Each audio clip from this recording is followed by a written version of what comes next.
The EA Sports FC Team of the Year vote is now open. I'm delighted to say we've got Manny and Lyés here to pick their men's 11 for 2024. Now, lads, the formation we're going to play is 4-3-3, and we've got 85 players from around the world on the shortlist. Usual rules apply.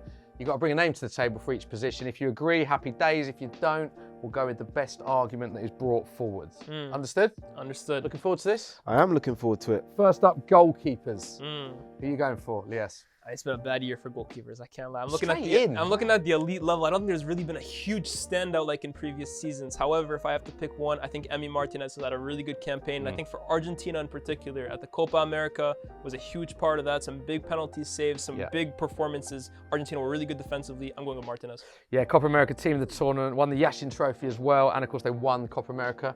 Is he the standout for you, Manny? Any other names? I think, like you said, it's not been a great year for goalkeepers, and it's very hard sometimes to pick that as a standout position. But Emi Martinez has been just, I would say, above. Also, Villa getting into the top 4 as well was a huge part in that. And I think now he's got his name as one of the top goalkeepers. Do we shout out Unai Simon as well? La Liga team of the season, obviously what he did in the Euros as well. Yeah, worth a shout. But you're going with this man here. I go for Emi, but Unai Simon deserves credit for sure. Right. I like the first pick there. A lot of agreement there. Nice. It's going to be the way we go forward, is it? We're not going to have that. Yeah, Liverpool, Man United fan. That's all they're going to agree on. Right, let's go to left backs. We do first. Yeah, okay. I'm torn between DiMarco and Grimaldo. I think DiMarco, every time I've watched him, has been very solid. And also, I think Syria, Inter Milan have one of the best defences. He's a big part of that alongside Bastoni. But I cannot ignore what Grimaldo has done with Leverkusen. So I think he's just going to edge it. I think the ability to get up and down the pitch, create goals, and also defend for his team, which is a part of the reason why they went unbeaten. Yeah, amazing season. Don't forget, this is for the calendar year. Yeah, so I mean, with that said, does Grimaldo edge it? DiMarco's a really good player. I think going forward as well, too, he's such a goal and chance creating asset for them. But Grimaldo, let's not forget, this guy was a free transfer for Leverkusen. It's arguably the transfer of last season, and over the calendar year has just gone from strength to strength. And you look at Leverkusen's success both domestically in the Cup, they almost won the Europa League as well too. I think he's had a tremendous year. I go Grimaldo. Wow, okay. So Grimaldo goes in at left back. Again, once again, complete agreement. Now we'll go centre back. Should we do the centre back pairing? Two names. There's a lot of players that are nominated here. You've got the likes of Saliba, Van Dijk, Diaz, Bastoni, Rudiger, Marquinhos. If you had to pick a two, Manny, who do you think are the standout two for the calendar year? It's very, very tough because there are good options. Saliba's a good option as well. Big part of Arsenal's defensive performance last season. So I'm going to give him a mention, but I'm going to go Bastoni and I'm going to go Virgil van Dijk. Ooh. I just can't ever look past Virgil van Dijk when we're talking top centre-backs, and it feels almost a crime not to have him in there. So I thought you'd say Van Dijk. Because Yeah, every time I speak to you, you're talking about Van Dijk, Liverpool fan, big fan, and what he's doing this season as well. What he's doing this season as well has brought him into it because, to be fair, granted, end of last season wasn't our greatest period, but I don't think I would attribute that to Van Dijk. I think this season shows the quality. Watched him against City, didn't put a foot wrong. He's coasting. Do you think he's the best centre-back in world football right now? 100%, without a doubt. Thoughts on Van Dijk? Because you raised a few eyebrows when he gave you his standalone two. Is this because you're looking at it from both the tail end of last season? I want to say both of them have been incredible this calendar year. I don't think they're bad shots whatsoever, but I am surprised that he left out another name, which for me is Antonio Rudiger. And Rudiger, I think you have to look at Real Madrid this calendar year, how many defensive injuries they've had. He's played with Nacho Fernandez, he's played with Tchouaméni, he's spent time with Alaba, Vallejo has played at times, and he's been the mainstay. And I believe in the Champions League last season, he was the standout defender. I think let's not forget, he locked up Erling Haaland. I know Van Dijk has done that this season as well too, but he had him in prison.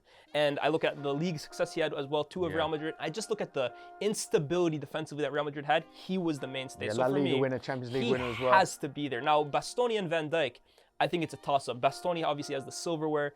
Van Dijk has just hit this. He's back to his best this season. He ended the season quite well as well too. But I think Rudiger has to be there with one of those two. Thoughts on Rudiger? I think Rudiger's incredible. I think he's also one of those players that when you look as an attacker, you just don't want to play against him. He's never going to give you an easy game, doesn't give you space. Even when you're off the ball, he's pinching you, getting in your head. And I think he usually does win that mental battle. But I can't say that he goes above Bastoni or Van Dijk for me. Ooh.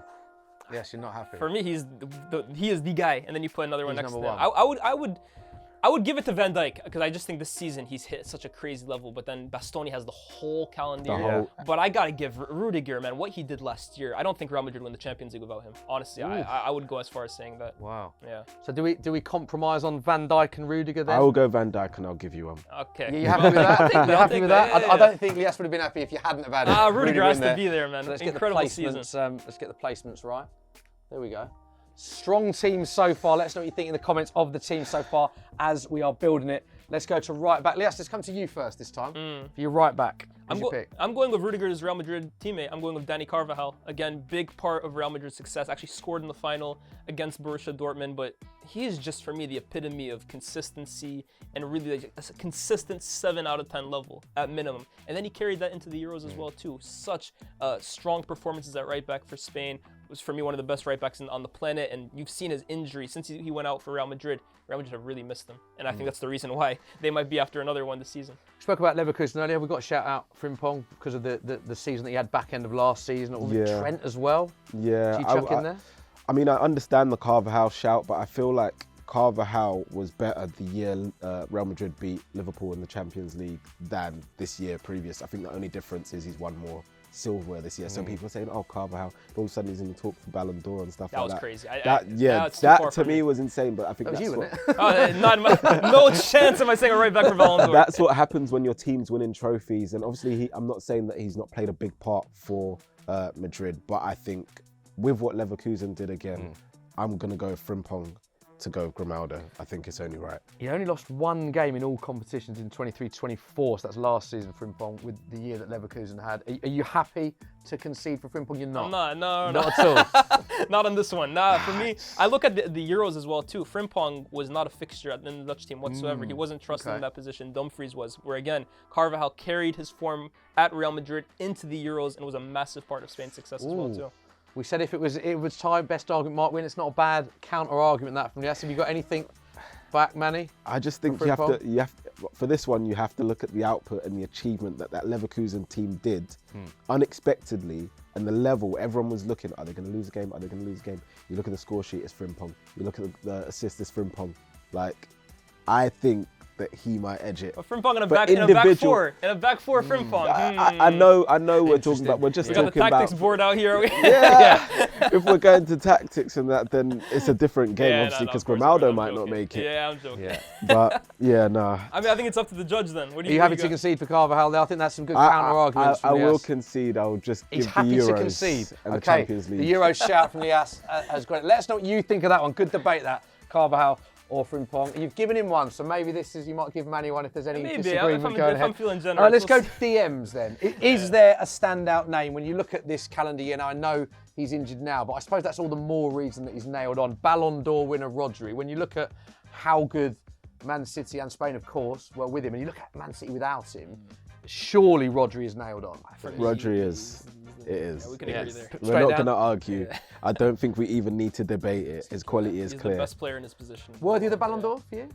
I think he was worthy. He wasn't my winner in particular, but I wouldn't say he was an unworthy winner. I had a preference, but I think he was incredible. Yeah, I agree with that. I think football's very different to me. Obviously, as an attacking-minded person myself, I wouldn't go with Rodri, but I think it's not a bad decision to go with Rodri either. Does that make it harder, though, for a player of his calibre to win a Ballon d'Or? Because you've both said there that it is usually stacked in favour of attacking players. You look at how few defenders have won Ballon d'Ors and keepers. So, if anything, does it make it harder for him to win that and goes to show how good a season he did have? He had an incredible season. Huge credit for a player like you said, he's not a traditional attacker. But I also look at the competition for the Ballon d'Or these days. Would he have won one in the Ronaldo-Messi era or against the Ronaldinho? Maybe not. I think you have to be head and shoulders above. I think Van Dijk came very close to breaking the kind of Cannavaro, obviously. Okay. A couple of other DMs that were nominated: Declan Rice, Granit Xhaka. Now, how are you gonna do this? 3 midfielders in the hole. Have you got one DM? That's it. For I this got team? one DM. You can hold down the fort, Rodri. Yeah, I'll go one DM. I mean, Declan Rice was phenomenal last year, in my opinion, and obviously a lot of my friends are Arsenal fans, and they might like me saying that, but I think Rodri has to take that position, and then we go more attacking. Okay. Let's look at the next two then. Should we get your 2 players? I'll have a look at some of the other players that have been nominated in the central midfield areas, the likes of Pedri, Valverde, Odegaard, and then your more attacking players, Bellingham, Wirtz, Musiala, Cole Palmer as well. This is tough, isn't it? It's really tough. There's a lot of good players here. Players there. It is difficult. And you've got 2 positions to fill. Yeah. So is there a standout name? I look at too. Jude Bellingham. I think Jude Bellingham's 2024 has been remarkable. He had a remarkable 2023, and I think he carried that into the new year as well too. Obviously, big part of Real Madrid's success. We already talked about that in the league, in the Champions League, and that was his debut season. Yeah. And I think you've seen with Mbappe recently, it shows how difficult it is to kind of come into Real Madrid and find your feet. And he did it at such a young age from the jump. So I think that's hugely impressive. Carried that into the Euros. I didn't think he was exceptional for England. I didn't think many of England's players were exceptional individually, but whenever they needed a moment, whenever they needed someone to kind of come through, Jude Bellingham was typically that guy. Assist in the final, that goal against Slovakia, goal against Serbia. So I think this season he's carried it as well too. Different role, but very, very good for Real Madrid. We can look at all the stats when it comes to Jude. 21 apps, 7 goals, 6 assists in 24-25 so far. 2 goals, 1 assist for England at Euro 2024. The 5 team trophies. But you also have to factor in that he's still a very young player, and going to Real Madrid, I've spoken to a lot of players, ex-players, that say that when they've spoken to people that go to Real Madrid, that the pressure of playing for a club like that can really weigh heavy on your shoulders. To have that level of performance in your debut season for the Galacticos. From the jump. It's an incredible thing. It's like, I always say there's 2 really heavy shirts in football, and I think that's Manchester United and Real Madrid, because the pressure and the expectation from fans, the club as a whole is crazy. But I think sometimes it's better to go into a club like that when you are young and fearless, like Jude is. And I think he's shown that with how he performed, scoring goals in the El Clasico when his team needs it. He's played almost all around the midfield, everywhere. You see him making runs from deep third man runs, and he's just got, he wants to win so badly. He's willing to do whatever for the team. So the fact that he's gone there, performed first season, I think Jude has to be. It's not even close. Yeah, La Liga player of the season as well. I think with Jude as well. So you look at his stats this year, they're not as good as they were last season, but he's actually playing a much different role because Mbappe has come in. He's the one who's really had to sacrifice being fit into different positions, and still his importance to the team is crazy. Yeah. So other names that we've got: Musiala, Wirtz, Cole Palmer. This is really tricky, I feel. Who would you edge towards? Well, let me say this: Jamal Musiala is my favorite player in football. I love watching him play. He's my favorite player to watch, just because I think he's really a throwback in terms of he loves to dribble with the ball. He's a magician in my opinion. But as much as I love him, I don't think he can be in this 2024. Just because I don't think he had enough success with his teams. I don't think it was his best individual year. I think the year before was. So regrettably, I would leave him out of this conversation. Because of the season Bayern had. And I think he didn't have as good a year as he did the year before. I agree exactly what you said. Yeah. So Musiala. So is it a shootout then between Wirtz and Palmer, which? I think so. Which is it's a tough decision. That's not easy, is it? Because again, like Grimaldo, Frimpong, Wirtz was a huge reason for the success of Bayer Leverkusen. But it was such a well-oiled machine as well, which makes it so difficult. But Cole Palmer might just edge it for me based on the fact I think that Chelsea team was very discombobulated and all over the place last season. The fact that he came in and kind of steadied the ship with a lot of good individual performances. I know people say, penalties and whatever, but you still have to score them. He still had that composure, and that's why he got the name Cold. So, not every player can come in and get a nickname like that, and rival fans are saying that, he's scoring goals. I'm going, whoa, he's a serious player. So. Yeah, Cole Palmer. I'm really happy going either way with this one. I think Manny says it right? Like they're 2 different situations, and one was part of the most successful teams in Europe this past year, where one was part of really a team struggling to find an identity, struggling to find a style of play. I would say with Wirtz though, because everyone is talking about Palmer's goal contributions, and they're tremendous. Wirtz, I think, finished with 38. He was one of the most productive players in Europe, player of the year in Germany. I think I might edge it to Palmer because I think Wirtz's Euro was a little underwhelming for me. I didn't think he played at his best, but I think it's 50-50 with these two. If you're undecided, for me, I think you've got to go Cole Palmer. I do think it's a close one. 47 goals and assists this calendar year. In the Chelsea team that's still finding its feet. Gotta be there. I have no problem with that. There you go. Palmer and Bellingham make up the 3. That's a good midfield. Where do you want to go next? Start on the left. Start on the left. I think there's a no-brainer for that one. Me toes. Yeah, go on. I think I know you're going to shout out. I got the Joga Bonito shirt on, man. I'm going to the Joga Bonito, man. For me, this is the best player in world football. I personally, maybe not on current form, but I think when everybody plays at their absolute apex, I think he's the best player in the world. I think Vinicius Jr. this year was absolutely sensational. And like I said, I would have voted for him to win the Ballon d'Or. I thought in the knockouts for Real Madrid, I thought he was superb. He was lights out. And I think whenever Real Madrid tend to need a guy in the biggest moments, he always seems to kind of rise for Real Madrid. Now, the one thing for me that was a little disappointing was his Copa America of Brazil. That's a blotch on his resume. But I think for Real Madrid, wow, this guy's performances are crazy. Should he have won the Ballon d'Or for you? I think so. Like I said, I think football's about entertaining and exciting, and the fact you're scoring goals and assisting whilst doing that and carrying your team to Champions League finals, and in that way, I think Vinicius should have won it, in my opinion. We're going with Vinny? I'll go Vinny. Nailed on, got to be. I think I would have walked out the room if he wasn't selected. Let's do strikers next, because I think this is possibly the hardest position. Yeah, there's a lot of standouts. I mean, you've got Haaland, you've got Kane, unbelievable season for Bayern, Lewandowski, Martinez, Gyökeres, and that's just a few of them that are nominated. Ollie Watkins is in there as well. Yeah. I mean, where'd you go from here, Lyés? Take your pick, man. Honestly, these are all just killers, like goal scorer phenomenons. Like what Kane did for Bayern this year in his first year, and then what he's carried on doing this year. The numbers are just unfathomable. 39 goals this calendar year. Yeah, that's insane. Haaland has had, for his own standards, maybe a subpar year, which still saw him win the Golden Boot. Yeah, that's subpar for Erling Haaland. Lewandowski, great year. I think Lautaro Martinez had a very underrated year. Serie A MVP, Copa America top scorer, scored in the final, scored in the Copa Italia final. I thought he had a top year, but Gyökeres is scoring 62 goals in all competitions this year. People may say the Portuguese league, but those are stupid numbers. Yeah. That's numbers that Messi and Ronaldo were hitting a year, and I get it. He's not playing it against the biggest teams, but 62 goals. I think that's a good point, actually. It's worth breaking down because this is all about goals, this position. Erling Haaland, 38 goals this calendar year. Harry Kane, 39 goals this calendar year. Kylian Mbappe, 36 goals this calendar year. Lewandowski, 40 goals, again, this calendar year. 52 goals.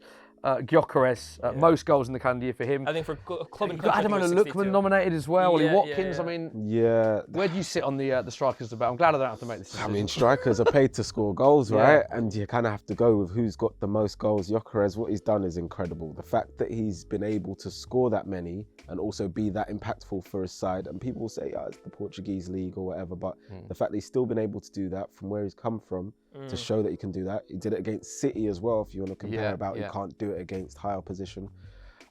So I would personally go with him. I feel like Kane, for me, is another one that's in there. However, I think Bayern falling short kind of made it feel a bit meaningless. But yeah, there's plenty of players to go there. Lautaro, like you said, MVP in Serie A. Also helped his team in the Copa America. So, but I think Gyökeres, that's a massive achievement, and I think it'd be criminal not to take the striker. So Gyökeres just over the likes of Kane, Haaland, you know what it is with Gyökeres as well too? Let's not forget that Portuguese league is a league mostly dominated by Benfica and Porto. And he's come to Sporting, who have one league title before this in like the last 20 years or something like that, and he helped them move another one. I think he's had a tremendous year. Okay, total agreement. Gyökeres goes in, which means there's one position left. This is a hard one. And we're going left wingers. Right wingers, sorry. Look at the opposite way of my feet. Go on, Manny. Right winger for me is going to be Salah. I think the fact we've seen his consistency over 8 seasons in the Premier League. People said, he didn't have it before, and he's been to Fiorentina, Chelsea, didn't really do the greatest there or whatever. But the fact that he's been that consistent, and year after year, even when we didn't play as well, he was still able to register loads of goals for us. And then now, the form he's in now just edges it for me. Unreal. The players nominated here, again, stats category: Salah, Rafinha, Foden, Saka, Yamal. These are all players that have been put forward. I mean, Salah, what he's doing this season, it's like he's the runaway. For me, he's the runaway for the Ballon d'Or. He'd be one of the first names. This last, 5-6 month stretch, including this season, he's been untouchable. And I think I will go for him. I want to give a huge shout out to Lamine Yamal because the year that he's had, talk about a breakthrough year. This is what it means to kind of announce yourself to the world. And I look at what he did for Barca last season, what he's done for Barca this year. They don't look like they can play football without him. Like, they don't look like they can create chances when he's not on the pitch. He's been injured the last few weeks. Barca's worst run of form has come. And I look at the Euros, that goal against France, days before his 17th birthday. He was 16 for most of the year, and he put in those performances. That is, I think we're looking at a future World Player of the Year, one of the future all-time greats. But he's for the future. What Salah is doing right now is historic. It's a good point, that. It's just worth pointing out the fact that he's only 17 years of age and we're having this discussion about him being compared to Salah, one of the all-time greats, is incredible, isn't it? Sometimes the fact that they are young, they are fearless, that is their USP, that is the thing that takes them to that level, because they're not being coached out of certain things, they're doing the things that come naturally to them. And you can see all the clips from when he was younger, he's not playing any differently to how he did then against top-class players. And I don't think Spain win the Euros without him. I think he was the bright spark. Nico Williams did well on the other side as well, on the left-hand side, but I think without Yamal, Spain don't win. I think he was the best player at the tournament. I genuinely, like, I know Rodri won the award. I think Yamal was the best player at Euro 2024. Yeah, I agree. Okay, you've got Foden here as well. What are your thoughts on, obviously last season incredible, Premier League player of the season, the numbers he put up, and this season been very different. What are your thoughts with Foden from last season compared to this season? Because he's clearly a top player. I feel for Foden in a way, in the sense that I feel people are almost rewriting what happened last season. He was the best player in the league last year. He was the guy City were going to in the big moments. In the Manchester derby, the last game of the season, he was the one coming up with clutch moments. The Euros was a massive disappointment. And in this season, when you look at City's downfall, one of their best players playing the way he is a huge shock. Is he a top player? 100%. Could I put him in my team of the year of 2024? Unfortunately not. You've got to give Saka a shout out as well when we're talking about consistency, Absolutely. numbers for Arsenal, but also I feel like it does cover the Euros this calendar year, and he does seem to be one of England's most consistent players whenever he puts on the England shirt. He is one of England's most consistent players, and I think when people talk about, is he world class or is he not, I feel like it's because of a bias against Arsenal that people don't want to say he is world class. I saw Rio Ferdinand have a debate about whether it's him or Foden. I don't think there's much in it really, and I think maybe Saka can give you a little bit more in those moments. And people are forgetting that maybe sometimes his output might drop a bit, but because people are literally doubling up, tripling up on him, I think Saka is world class, and I think sometimes it's just unfortunate he's not making it into these teams because someone's just outperforming him. Yeah, I would say his consistency has been incredible, and he's been for me, I agree, he's a world-class player.